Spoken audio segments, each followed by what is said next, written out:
হাসিনার শাসনামলে গণতন্ত্র পুরোপুরি ধ্বংস হয়ে গেছে বলে মন্তব্য করেছেন প্রধান উপদেষ্টা ডক্টর মোহাম্মদ ইউনূস। সীমান্তে যে কোনো ধরনের অনাকাঙ্ক্ষিত পরিস্থিতি রোধে বিজিবি সম্পূর্ণ প্রস্তুত, বিজিবি সদর দপ্তর।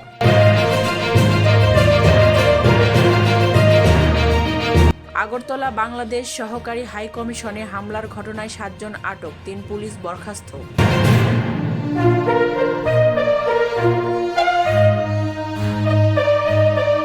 বাংলাদেশ নয়, ভারতেই শান্তিরক্ষী বাহিনী দরকার বলে মন্তব্য করেছেন রুহুল কবির রিজভী। বাংলাদেশে ভারতীয় সব চ্যানেল সম্প্রচার বন্ধে করা রিট শুনবেন হাইকোর্ট।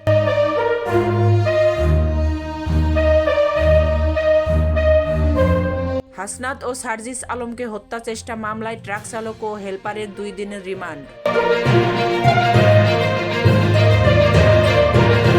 পররাষ্ট্র মন্ত্রণালয়ে ভারতের হাই কমিশনারকে জরুরি তলব।